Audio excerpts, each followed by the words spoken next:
Welcome everyone to join us for this seminar of the Nordic Africa Institute, Curing a Hangover by Removing Monuments. We are going to discuss South Africa's need to deal with its heritage of colonialism and apartheid. My name is Jörgel Espelund. I am a Swedish journalist and I will be moderating this seminar. To discuss this issue, I have the honor to introduce you on stage Nadira Omarjee, Senior Researcher at the Nordic Africa Institute. You're from South Africa. We also have Henning Melber, German-Namibian Senior Research Associate at the Nordic Africa Institute. Mmabatho Thobejane, South African curator and student. And with us from Johannesburg, Khumalo, South African journalist and writer. Welcome everyone. Before we start, just a quick recap. In 2015, students at the University of Cape Town launched the Rhodes Must Fall movement and called for the removal of the statue of the British imperialist, colonist and politician Cecil Rhodes. Mmabatho, you were one of the students at University of Cape Town, UCT, when this movement started. Can you tell us a little bit about the core issues? Sure. So the movement was centered around the removal of the statue of the British imperialist Cecil John Rhodes.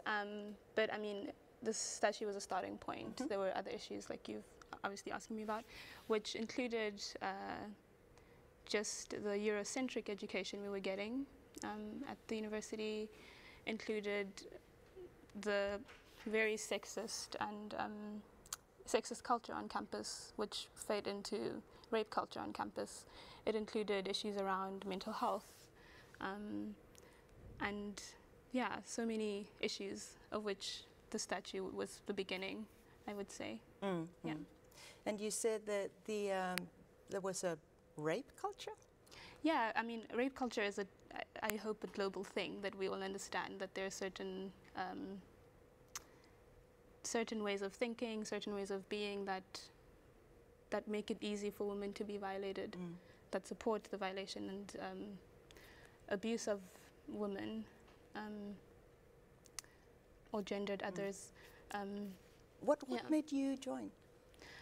At the time, I was part of a small, just starting out, like smaller movement called like Black Monday, and it was basically a group of black students who were perhaps my peers, who were just gathering to kind of discuss issues around racism on campus and around, or just gathering to kind of have some sort of political education.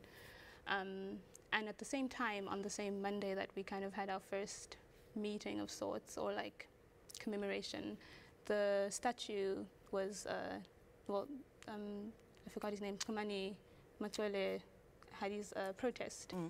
And yeah, I mean, there was just too many synchronicities, alignments that happened that just meant that it felt right too, because we were already on this trajectory towards thinking about these issues, and that moment accelerated it. And then Rhodes Must Fall happened in that week of, what is it, March 9th now? Yeah, 2015.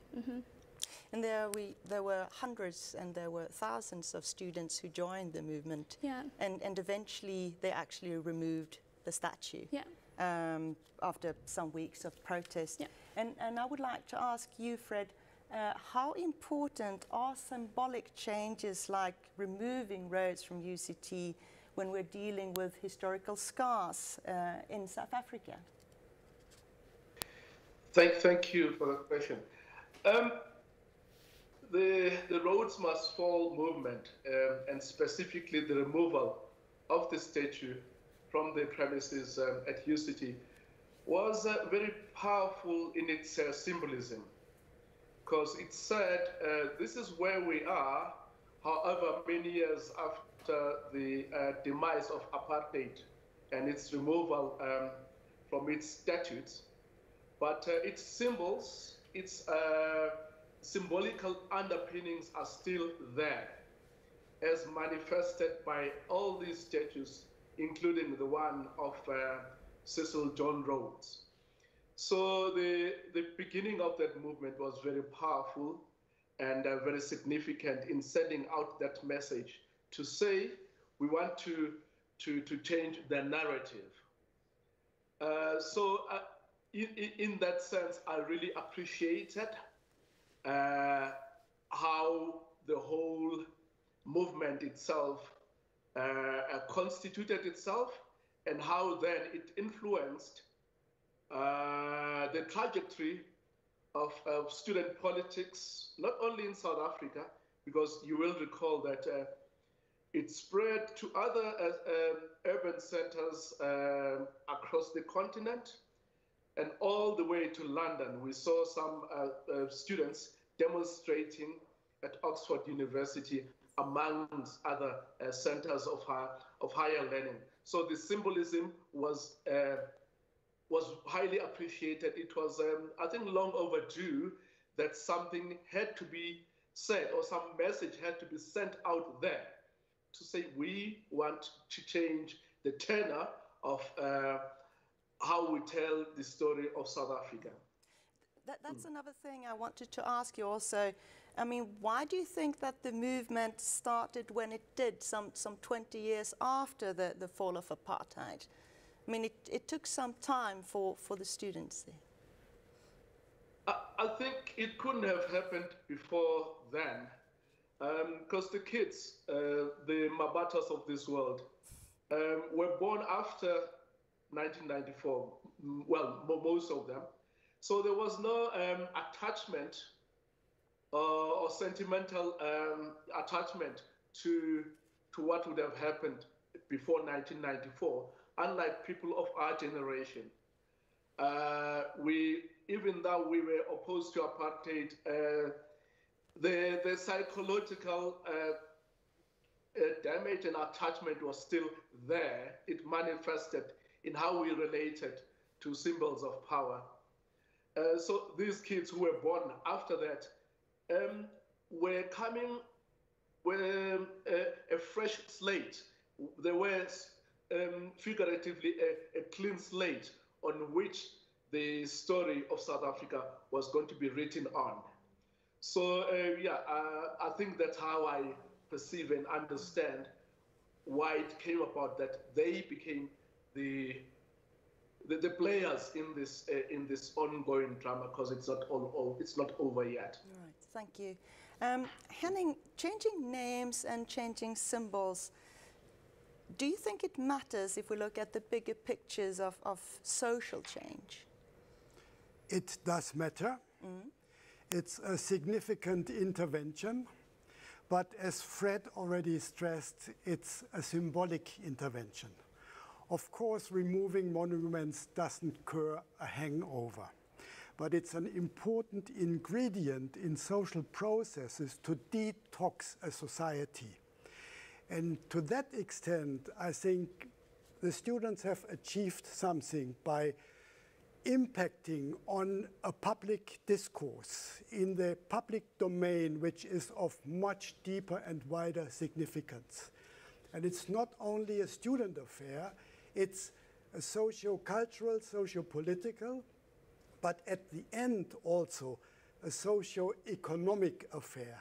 And removing monuments contributes to a necessary discussion how to transform society. But as an act in itself, the transformation of society is very limited. So that might be the only risk in it. While it's necessary, there is the alert that it's not enough. It's a step in the right direction, and it's an encouragement to motivate to take matters further.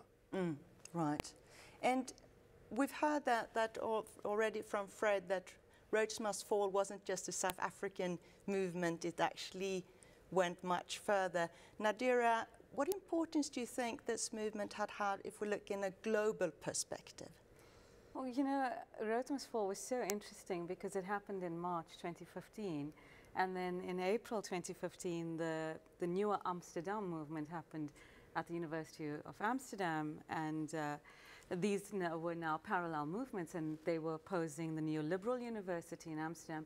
But out of that came the University of Color, which was actually a decolonial movement within the pushback against neoliberalism and the corporatization of the university. And a lot of that movement followed the Rhodes Must Fall movement. So it became in some ways, or at least it snowballed into a global movement where it went to Harvard University, it went all over the world, it went to Delhi, it had such a huge impact on students saying, well, you know, this curricula is actually the problem. It's Eurocentric, it's not reflective of where we at, and it's also not historically correct. Our narratives have been erased, and so that was also partly what the success of Rhodes Must Fall. And I think, and I always say this, and you know, we always laugh because I don't think that the Rhodes Must Fall generation realizes what a massive impact they've had historically and globally. Mmabatho, you are the Rhodes Must Fall generation. Did you think it was going to have that impact? I mean, no, I don't think we're thinking about making history as you take down like statues or whatever, but you're thinking about like feeling somehow comfortable or at like ease in the space that you spend most of your time, which was the university. So no, we were just thinking about how to make it a decolonial, decolonized university. Yeah. Right, right. And do you think that the movement were able to highlight the social issues, bigger structures of inequality in South Africa? Yeah, I do.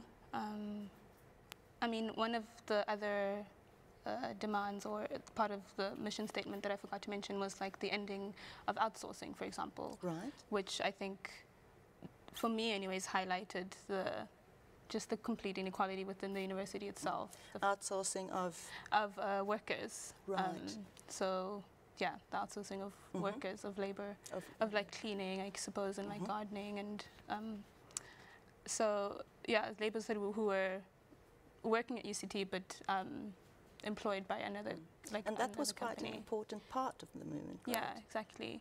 But I mean, I think Rhodes Must Fall did a good job, but I think Fees Must Fall did a better job in kind of connecting the issues to wider socio-economic like landscape of South Africa. For example, calling also for like for free decolonized education.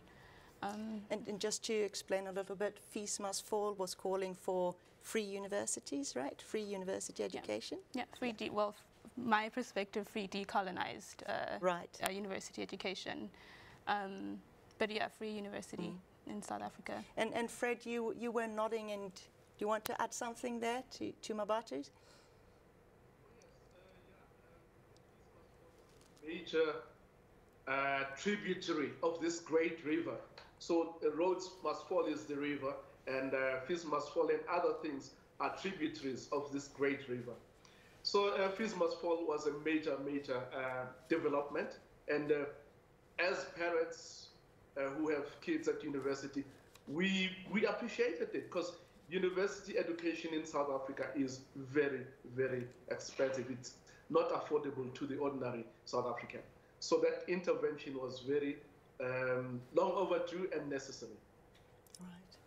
And at the core of the Rhodes Must Fall and other Must Fall movements, it called for the decolonization of higher education. You just mentioned it.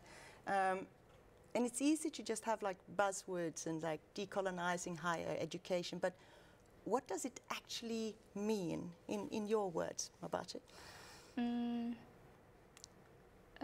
I mean, I think a key aspect of the decolonial and the decolonized means the agency or allowing for different ways, different knowledges to exist.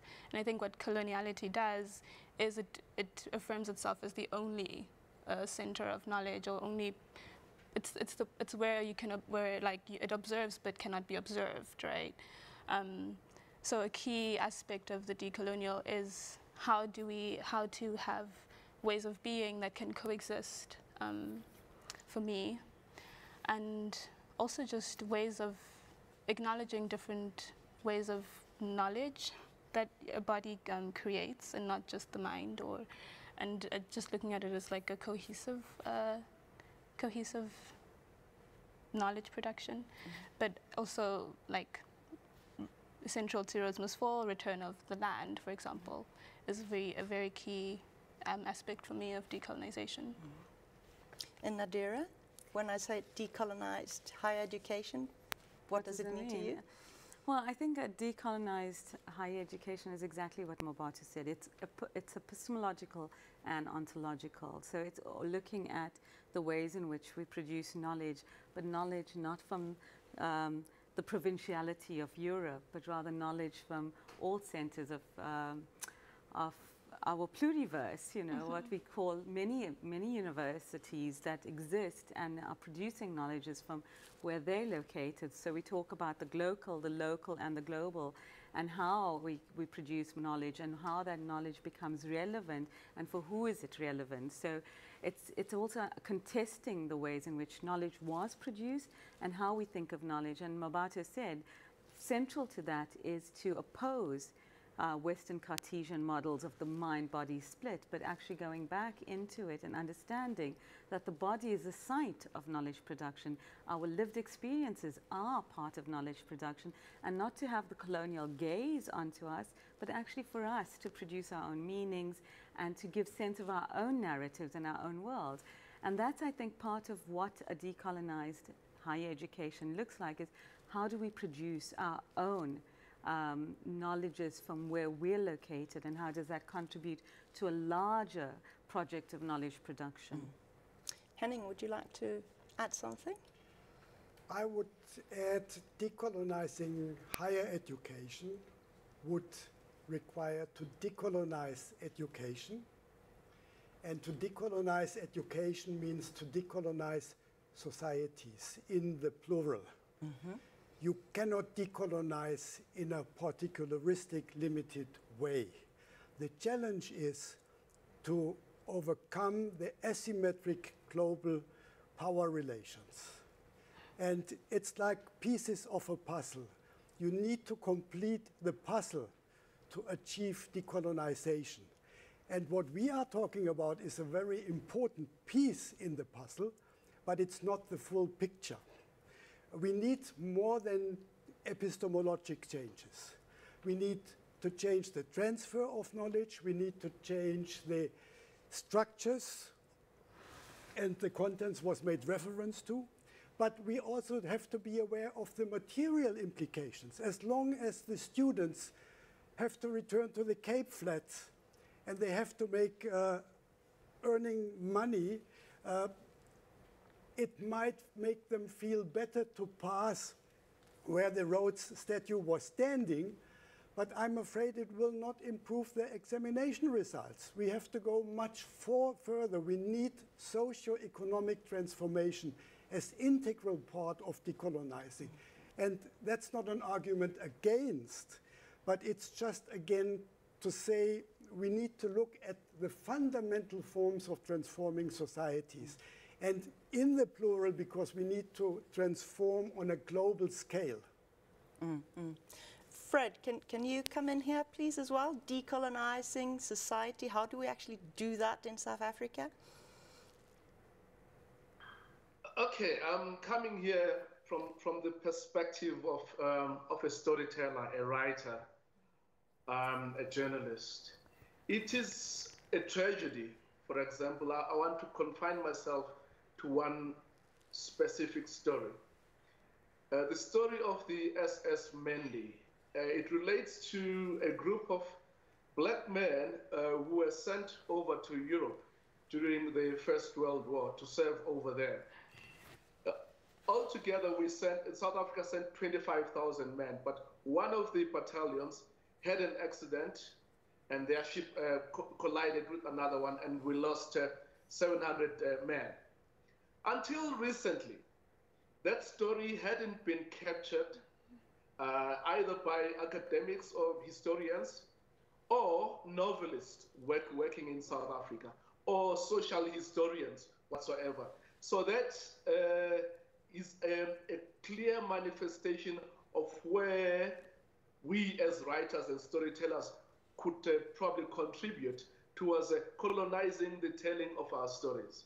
So as Henning correctly points out, these are small pieces of a bigger puzzle. The structure itself, structurally, society has to change for change, effective change, to be realizable and sustainable. So is that the politician's job to change the structure, or is it every single member of societies?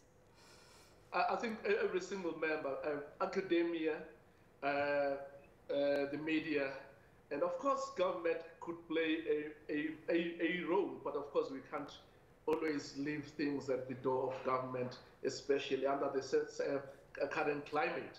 They've got their own challenges.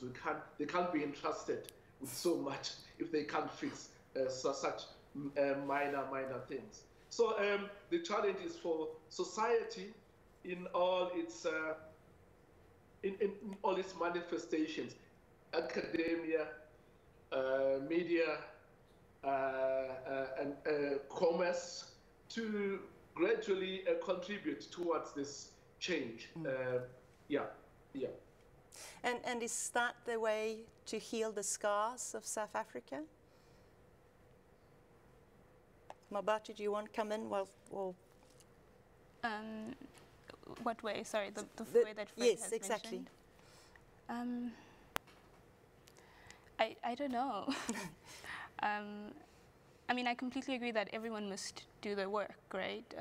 Audre Lorde, at a, I think, conference, she says, "I'm doing mine, are you doing yours?" And that, I think, also extends to, like, Sweden. What is the conversation around decoloniality here? It's about having this conversation globally and locally,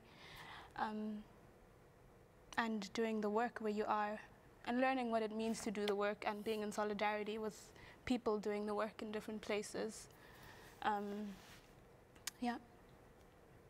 Fred? No, I'll pass for now. You pass on that. Right. Yeah, sure. So if we just go back to the UCT and the Rhodes Must Fall movement, Nadira, you have done some research and had long conversation with many of the students there, I know.